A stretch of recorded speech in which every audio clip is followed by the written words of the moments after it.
الكريم أما بعد فأعوذ بالله من الشيطان الرجيم بسم الله الرحمن الرحيم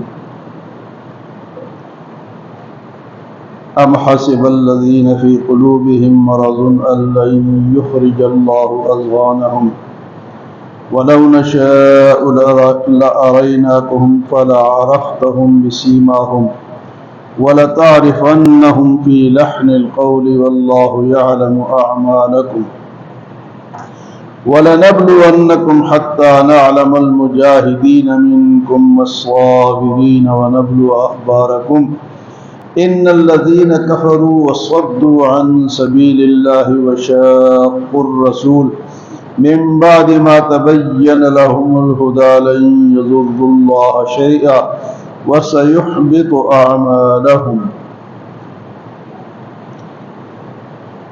جہاد کا ذکر چل رہا ہے اور منافقین کا۔ جہاد کے اندر منافقین کا الگ کردار ہوتا ہے، ایک سچا مسلمان ہوتا ہے اور ایک منافق ہوتا ہے۔ تو منافقین نے ہمیشہ اسلام کو اور مسلمانوں کو نقصان پہنچایا ہے۔ قرآن پاک کی ایک آیت سیکھنا، دیکھ کر ناظرہ سیکھنا، یہ 100 رکعت نماز نفل پڑھنے سے زیادہ بہتر ہے۔ دیکھ کر 1 رکعت سیکھنا اور ترجمے کے ساتھ سیکھنا 1000 نفل نماز پڑھنے سے افضل ہے۔ اس لیے قرآن سیکھنا ہر مسلمان کے لیے اتنا فائدہ مند ہے۔ یہاں منافقین کا ذکر اللہ پاک اس طرح فرماتے کہ ام حسب الذین فی قلوبہم مرض، کیا وہ لوگ جن کے دلوں میں مرض ہے وہ یہ گمان کرتے ہیں اللہ یخرج اللہ اضغانہم، کہ اللہ ان کے اس بیماری کو ظاہر نہیں فرمائے گا۔ کبھی نہ کبھی تو حضور صلی اللہ علیہ وسلم کے دور میں ایک سورت قرآن میں نازل ہے، اس کا نام ہے سورت منافقون۔ پوری سورت کا نام کیا ہے جی؟ منافقوں والی سورت۔ کچھ لوگوں نے، منافقین نے تبصرہ کیا اس دور میں کہ ہم جب مدینے واپس جائیں گے، جہاد میں گئے تھے، وہاں یہ باتیں ہو رہی تھی کہ ہم جب واپس جائیں گے تو ہم میں سے جو ذلیل ہیں ان کو مدینے سے نکال دیں۔ یہ منافقین تھے، گویا کہ ذلالت کا یہ جو اشارہ تھا حضور صلی اللہ علیہ وسلم اور صحابہ کی طرف، تو وہ باہر سے آئے تھے، مہاجر تھے، تو کہا کہ ہم جا کے عزت والے یہاں رہیں گے اور ذلیلوں کو نکال دیں گے۔ اب ایک صحابی نے یہ بات سنی جو کہ مخلص صحابی تھے، حضرت زید بن ارقم رضی اللہ تعالی عنہ۔ انہوں نے جا کے حضور صلی اللہ علیہ وسلم کے سامنے یہ بات رکھی کہ یہ لوگ تو اس طرح بات کر رہے ہیں۔ تو آپ صلی اللہ علیہ وسلم نے جب ان سے پوچھا، انہوں نے کہا جی کون، کس کے سامنے ہم نے بات کی؟ وہ سارے جمع ہو گئے منافقین اور کہا جی ہمیں کوئی گواہ بتائیں۔ اب گواہی کون دے؟ وہ منافقین تھے سارے۔ تو حضور صلی اللہ علیہ وسلم نے صحابی سے ناراض ہوئے کہ آپ نے خواہ ان پہ الزام لگا دیے، انہوں نے کچھ نہیں کہا۔ حضرت زید رضی اللہ تعالیٰ عنہ فرماتے ہیں کہ انہوں نے تو بات سنی تھی اور اپنے کانوں سے سنی تھی، تو جب حضور نے فرمایا کہ تمہارے پاس کوئی گواہ نہیں ہے تو بات جھوٹ ہو گئی۔ بھائی مجھے اتنا صدمہ ہوا اور میرے چچا نے مجھے کہا کہ اب تجھے سچا کون کہے گا؟ جب حضور نے کہا کہ تو جھوٹا ہے، میں جا کے گھر بیٹھا اور رونے لگا اور میں اپنے دل میں یہ سوچا کہ زمین پھٹ جائے اور میں اس کے اندر دفن ہو جاؤں، اس زمین پہ نہ رہوں، کیونکہ حضور صلی اللہ علیہ وسلم نے میری بات نہیں مانی۔ تو کچھ دیر گزری تھی کہ وحی آ گئی آسمان سے اور اللہ پاک نے حضور سے فرمایا کہ اپنے صحابی کو بلاؤ۔ حضرت زید بن ارقم رضی اللہ تعالیٰ عنہ کو بلایا گیا تو آپ صلی اللہ علیہ وسلم نے فرمایا کہ ان المنافقین لکاذبون، بے شک منافق جو ہے یہ جھوٹے ہیں، آپ نے جو بات کہی تھی وہ سچ کہی، اور پورے الفاظ قرآن میں نازل ہو گئے کہ یخرج منها الازل، ہم ان ذلیلوں کو نکال دیں گے، جو عزت والے ہیں وہ رہ جائیں گے، پوری صورت میں وہ تفصیل آ گئی۔ تو اللہ پاک نے اپنے نیک بندے کی بات کو قرآن میں اتار دیا تاکہ، تو ایسے منافقین دنیا میں ہوتے ہیں، آج بھی ہیں، ملکوں کے ملک منافق ہیں، اسلام کو نقصان پہنچانے والے۔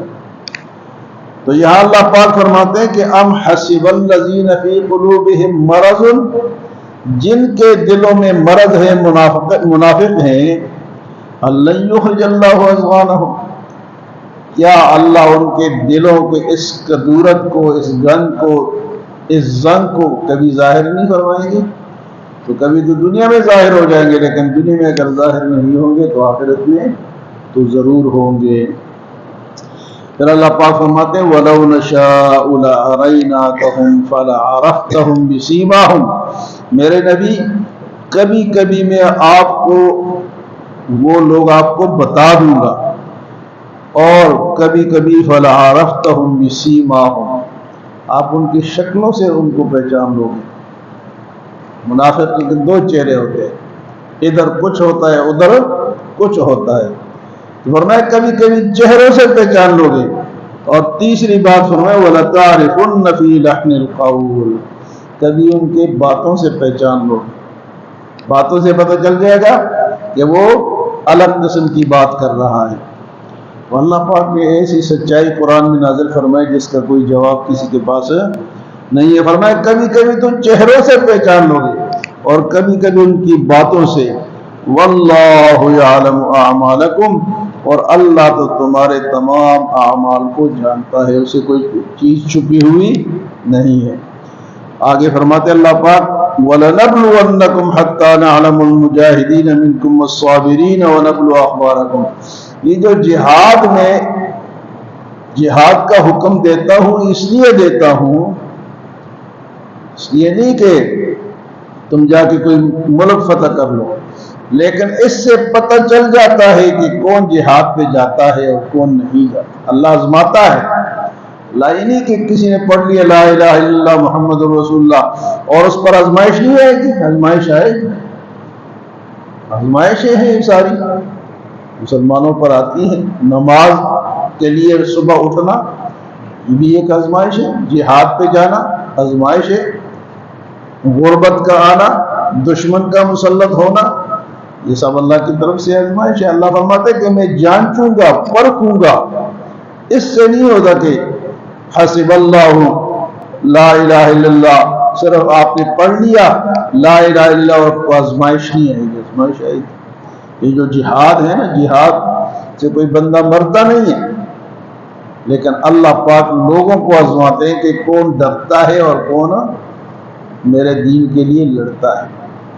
وَلَنَبْلُوَنَّكُمْ، میں تمہیں آزماؤں گا حَتَّى نَعْلَمَ الْمُجَاهِدِينَ، تاکہ میں جان لوں کہ مجاہد کون ہے، وَالصَّابِرِينَ، اور جب جہاد میں آپ کو تکلیف پہنچے تو صبر پھر کون کرتا ہے، وَنَبْلُوَ أَخْبَارَكُمْ، اور میں تو تمہارے خبروں کو بھی جانتا ہوں۔ اس کے بعد فرمایا کہ ان الذین کفروا وصدوا عن سبیل اللہ، وہ لوگ جو کافر ہیں اور جنہوں نے اللہ کے راستے سے روکا ہے لوگوں کو، ایک تو خود کافر اور ایک اوپر سے اگلوں کو بھی روکنا، اسلام کے راستے میں رکاوٹیں ڈالنا۔ ان الذین کفروا وصدوا عن سبیل اللہ وشاقوا الرسول، اور جنہوں نے نبی کو تکلیف دی، تو نبی کی سنت کی مخالفت کرنا گویا کہ یہ نبی کو تکلیف دینا۔ وشاقوا الرسول، اور یہ سارے کام کب کے؟ من بعد ما تبین لهم الہدی، ہدایت بھی آ گئی، سچی بات بھی سامنے آ گئی، پھر بھی یہ مخالفت کرتے ہیں۔ فرمایا پھر کیا ہوگا؟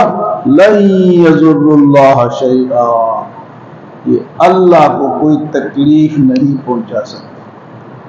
تو اللہ کو تو تکلیف نہیں پہنچا سکتے، لیکن جو حضور کو تکلیف پہنچاتے، جو دین کو تکلیف پہنچاتے، گوئے کہ وہ تکلیف کس کی ہے؟ اللہ کو پہنچانی، اور اللہ کو کوئی تکلیف پہنچا سکتا نہیں۔ لن یضر اللہ شیئا، وہ اللہ کا کوئی نقصان نہیں کر سکتے ہیں۔ وَسَيُحْبِطُ أَعْمَالَهُمْ، اور عن قریب اللہ ان کے اعمال کو ضبط کر لے گا، ختم کر لے گا۔ اللہ ہمیں سچی جو سچا اسلام نصیب فرمائے، سچا ایمان نصیب فرمائے، منافقت سے اللہ سب کو بچائے۔ حضور صلی اللہ علیہ وسلم کے دور میں تو منافق سامنے اللہ بتا دے گا کہ فلاں فلاں منافق ہے۔ اب جو منافق اب تو وحی بند ہے، لیکن کردار موجود ہے۔ کردار جس طرح کہ حدیث مبارک میں آتا ہے کہ منافق کی کچھ نشانیاں ہیں، جب بات کرتا ہے تو جھوٹ بولتا ہے، جب وعدہ کرتا ہے تو مخالفت کرتا ہے، ہاں جی، اور جب لڑائی جھگڑا کرتا ہے تو گالیاں دیتا ہے۔ یہ منافق کی نشانیاں ہیں جس میں بتائی ہیں۔